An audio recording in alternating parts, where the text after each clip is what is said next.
Today's video begins a series of videos on the Alabama football team, a bit on the depth chart here.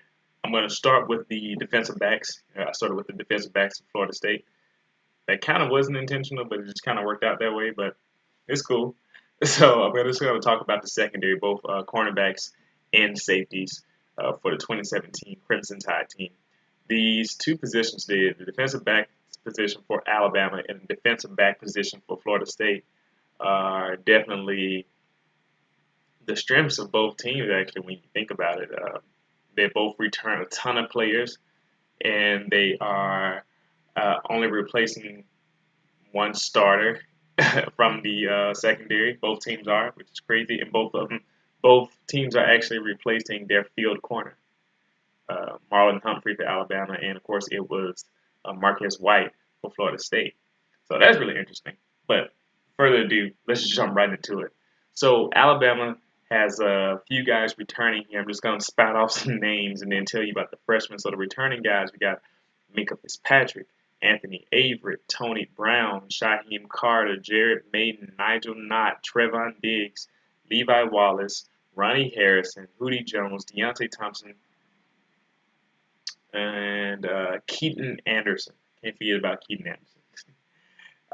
In the freshmen, we have a few freshmen coming in, or that are already here, I should say.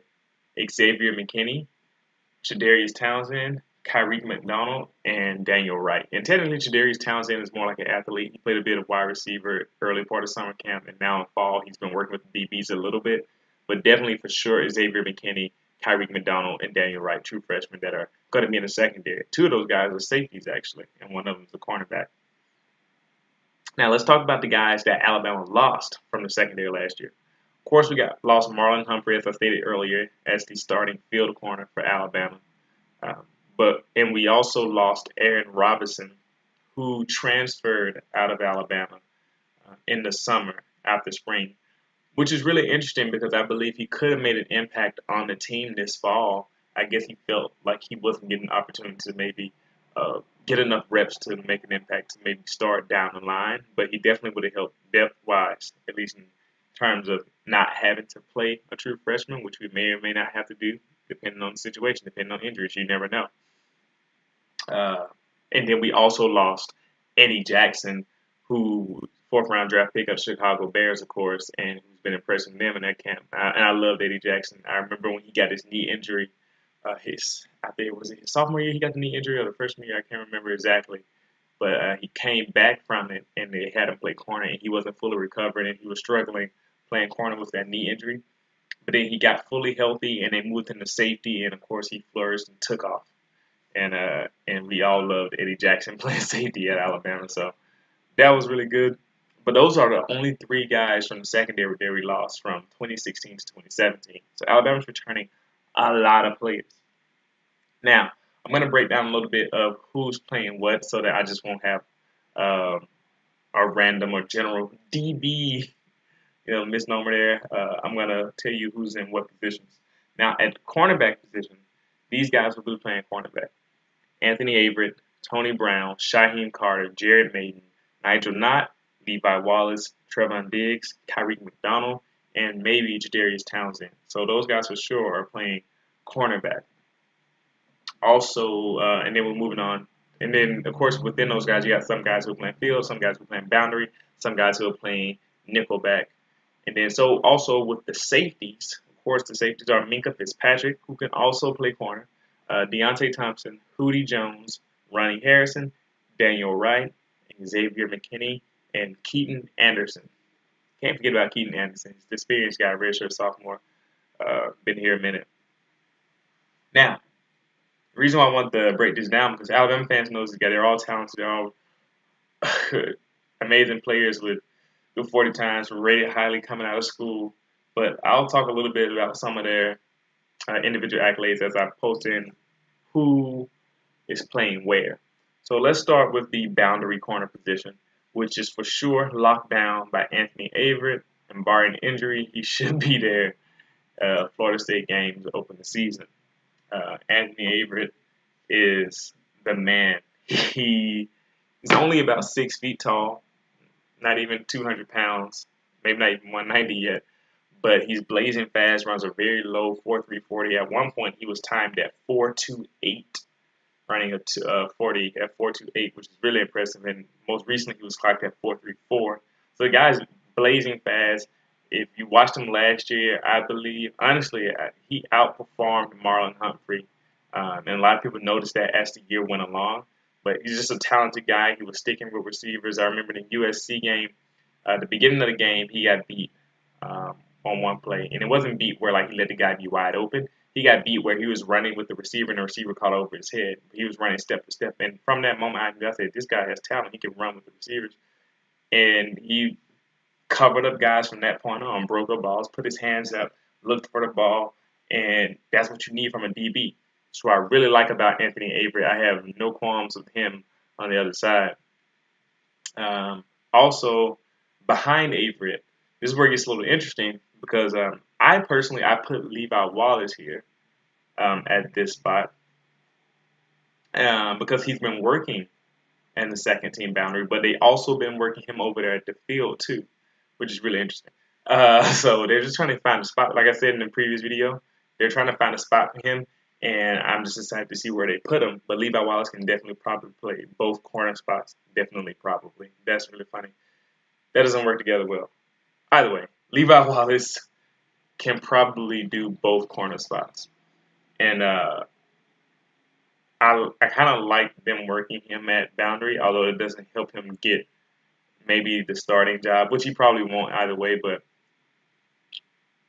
I'm just impressed with his technique. No matter whether he's playing boundary or field, I'm sure he'll be doing exactly what he needs to do to put himself in the right position to make plays. Because that's just what you come to expect out of Levi Wallace. And then behind Wallace, that's where it gets a little shaky because Alabama is experimenting with the defensive backs. We're experimenting with our cornerbacks, trying to see who's going to be where, who's going to be depth-wise. Anywhere behind these guys, it can be Nigel Knott, it can be Kyrie Donald. You never know. So for sure, and this is the theme of the cornerbacks, we for sure have a first and second string for every cornerback position, boundary, field, slot. We have a 1 and a 2. The interesting thing is who's going to be the third and maybe fourth guy, or who's going to switch and move over from places if guys get injured. That's the real question. But other than that, there's no question about who's going to be playing because we know. And so moving on from that, we have the field corner spot. And as I talked about this before, Alabama's really, really, really trying to develop Trevon Diggs. As a matter of fact, recently they found that he's been talking to Minkah Fitzpatrick every day, just been in his ear, trying to learn from him. Minkah Fitzpatrick's kind of taking the role of, I'm going to help him out, kind of the bigger brother. I'm going to help you mature and learn how to play your job at the corner. And Trevon Diggs apparently has been impressing. He's shown his athleticism. Nick Saban really likes his natural ability to track the ball and get his hands up on the ball, which is something that he's wanted to see more of over the past couple of years. And so I think that's what he really likes about Trevon Diggs at that corner spot. So teams are going to try to throw up on him, and based on what Nick likes about him, he'll be able to use the ball tracking skills to go after the ball, knock it down, get a hand on it, which is something that was missing in the years that we did struggle in the secondary, most notably 2013, 2014-ish, around that time. And so they're really getting Diggs some reps there, and people say he's coming along really well. So hopefully that translates to he's going to be really good when the Florida State game starts. So he's the wild card of the secondary for the season. Behind Diggs, though, is Jared Maton, and I was somewhat surprised, but not really too much because I didn't know who was being cross-trained and who was going to do what last year. But Jared Maton will be behind Trevon Diggs, and he's a true sophomore. He was a freshman last year. Him and Shaheem Carter played a bit when we dealt with injuries in the secondary last year, so it was good to see, these guys. We got some returning guys at the second string spot for the field corner. So Jared Maton's going to be there. And honestly, I don't remember seeing him play as much last year. He did play, but it's probably a good thing that I don't have a lot of notes on him. Because if I did, usually as a true freshman, that means they probably got beat somewhere or they had to focus in on him for some reason, maybe a mistake. But I didn't get any charted notes like that from Jared Maton. So apparently he's continuing to develop, and he's for sure locked in and getting some playing time this year at starting, well, not starting field corner, second string field corner behind Trevon Diggs, at least at the moment. And then, like I said, again, once again, in the on the third string, once you get past the second string, we're still trying to figure out who's going to be where. Could be Nigel Knott, could be Kyrie McDonald.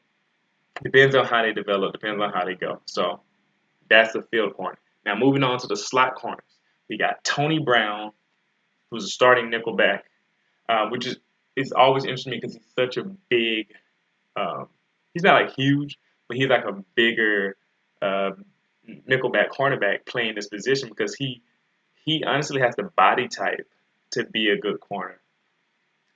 But he can also play the nickel because he's so fast as well. He also runs a 4.3. So Alabama has some really fast secondary players. Like these guys, you're not gonna beat. If you beat them over the top, it's not because they're slow. It's because if they made a mistake or they didn't get their hands up. You won't beat them because you're running faster than them. So if teams have that notion in mind, you might as well get that out of your head. These guys are quick, they're fast. So Tony Brown for sure being that nickelback spot, and he really locked down that spot towards the end of last year after he came back from suspension and all these other things they were dealing with, and finally getting out of Saban's doghouse. He was able to like come in and lock in that last spot in the secondary for sure after he came back. And Shaheem Carter will actually back him up. And I really like Shaheem Carter a lot. And the reason why I like him is because when we had injury issues with the secondary in the Ole Miss game, I talked about this before, Shaheem Carter came in and he actually held his own. He wasn't necessarily like knocked down, make everything go away, but when he played, he held his own and he didn't just give up yards and, and tons of catches. So I really like Shaheem Carter. Hopefully he'll continue to develop and will be able a capable backup for Tony Brown, which is really cool. And I think McDonald also, Kyrie McDonald for sure, has been getting some work at that nickelback spot. So they're kind of flipping him around and letting him do some work in various positions. Kyrie McDonald is a true freshman, and he actually made some nice plays in the spring game. So I really like to see that. So that's it for the cornerbacks. And this video is getting longer than I thought it would be. But I'll go ahead and do the safeties. Not that many, not that much to talk about, but I probably could talk a lot about it. So first of all, we're going to go with the free safeties. And that is, of course, Minkah Fitzpatrick being the starting free safety for Alabama. It actually depends on where they line him up. Because I think they've gotten Harrison some experience in free safety and Minkah some at strong. Like I said, he can play just about any position.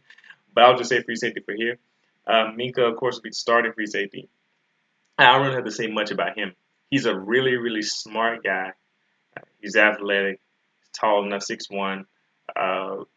He roams the field. He knows what the offense will do. He studies film really well, and he can mirror a receiver on routes. And when he's covering them in the Arkansas game last year, he had 3 picks. He's just a talented, smart guy in the secondary. Probably more like Nick Saban than any other guy in the secondary. So it's always good to have a guy like that who can teach the other guys and keep them in the right position. I'll say he's the leader of the defense. At the very least, the secondary. And behind him, I believe Hootie Jones would be the backup free safety. And the reason why I say this is because when Alabama goes into like the dime and you need that money package, Hootie Jones is the one to come in. He's the 6 DB. And they actually may move Minkah down and be the 6 DB and have Hootie Jones be the free safety, which is fine. Hootie Jones has played a lot over the last 2 or 3 years, so he's got experience. He knows what to do when he gets out there. He made some nice plays down the stretch of last year when we dealt with injuries. So Hootie Jones is completely fine with me. And probably behind him would be Deontay Thompson. And Deontay Thompson's kind of gotten some work at both safety spots as well. So he'll probably see some playing time on the field this year, as he saw a little bit as a true freshman last year as well. So a lot of guys in the safety position have played, which I was surprised. I didn't expect to see so many get out there last year, but they did. And so now that that has happened, they've got some experience and they'll be back to play this year. Similar to Florida State, actually, but Florida State, well, actually, now that I think about it, both teams had to play young guys because of some injury situation. I think Florida State dealt with a few more injuries than we did, but the injury situation did accelerate the growth of these younger guys, which has to happen in college football because football is a dangerous game. The more we learn about it every year, we see that. So more guys are playing. Ronnie Harrison, of course, is going to lock down that strong safety spot. I love Ronnie Harrison. He got better and better as the year went along last year. Last year, it was kind of cool because I don't know how to describe it. In the Ole Miss game, he blew a coverage. Him and Shundy Hamilton, I believe, like together. Then they got caught looking in the backfield or whatnot. And he just kind of played poorly in that game in general. But you can always tell you have the talent. And then I felt like from the Kentucky game on, when we played Kentucky, he he just like the light switched for him or something. He was always around the ball. He was making tackles. He was breaking up passes. He was doing scoop and score fumble returns for touchdowns. He became a playmaker at the other safety spot, and I expect him to continue that for this year. Ronnie Harrison truly has taken a step forward, and I don't expect him to regress at all. Um, he seems like he really wants to get in at it, and especially because he's from the Tallahassee area, and I think he wants to prove to Florida State, like, hey, I can play. And he's going to want to show out in front of his friends. And behind him, interestingly enough, in practice, was Xavier McKinney, which is really interesting because Xavier McKinney is a true freshman. I haven't heard much about Daniel Wright, so he's probably in line for a red shirt. But Xavier McKinney, the true freshman, he's been getting some pretty good reps up there at the second and third spot at safety. So we may see him this year, especially depending on injuries. Um, in terms of just numbers, as long as Alabama stays healthy, they're fine in the secondary. I think if one or two injuries, I'll say if more than two injuries happen in the cornerback spot, it could cause some trouble for Alabama, but not necessarily because we can move Minkah down. That's why I say more than two. But hopefully that doesn't happen because the guys we have now, the first and second strings for every position in the secondary, I think they're covered and they're good to go. These guys are talented. They've been playing in offense for a while. They know what to do. So Alabama secondary will be, you can argue that it will be the strength of the Alabama defense this year. Yeah, you can say that. But that's it for this video today. It went much longer than I thought it would be. But I just wanted to give you an idea of who's coming back for the Alabama secondary, who can do what type of players they are, how fast they are. Just talk about that a little bit because you can talk about this a whole bunch. But that's my video on the secondary. Probably do one on the defensive line as well because I did one on Florida State's defensive line. Maybe talk about the offensive line, but that one's kind of redundant. But either way, thanks for paying attention. I'll see you for the next video.